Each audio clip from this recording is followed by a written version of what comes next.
Here at the Cruising Yacht Club on Boxing Day, 5 hours till race start. Bit of a sort of hazy day, but likely to burn off because there's certainly plenty of nor'easter coming in during the afternoon. The current forecast is still showing about 15, 16 knots for the start at 1 p.m. and then building as the fleet head down the coast. Interesting overnight opportunity to have a look at some of the forecasting and routing.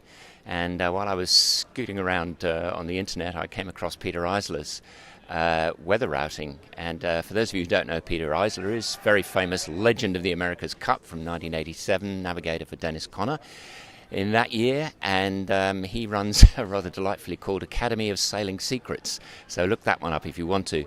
He's used the expedition routing, which is a fairly sort of standard benchmark weather routing, which looks at your optimum sailing angles and so forth against the polars of your particular boat.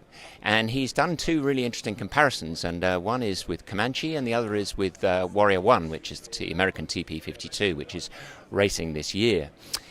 Two things that are really interesting. One is that it's going to be pretty close to race record by his routing, about 1 hour, 1 day 10 hours. That's about an hour faster, maybe 1 hour 11, 1 day 11, sorry. But as interesting is how quickly the TP52s are going to be coming in, because they're showing 1 day 16 hours. And that is only about 6 hours different, 5 to 6 hours difference from the big boats. And if you assume that you've got about 15 hours over a day and a half, they're well inside that. So all to play for. Not sure where the wind gate on Wednesday, which part of the fleet that hits, but almost certainly the 40-footers I think are going to be struggling with that one. Also interesting to see that routing, which is sort of showing them flying down the coast, the big boats flying down the coast, then jibing out, coming back in just off the Cape, Green Cape, where they have to report in. Got to report in there or you're going to be in trouble. You won't be doing the rest of the race.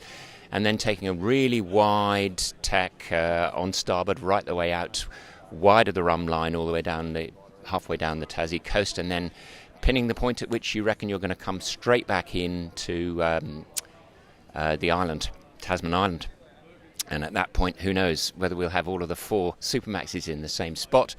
But all up, it's going to be a quick race, and it's going to be particularly quick, in fact, for the TP52s. They don't get any of the lull, slight lull that the 100-footers may just get overnight tonight. So all to play for. We're going to do a dock walk very shortly and try and see what others think of what's ahead of us. But looking forward to seeing the sun burn its way through here.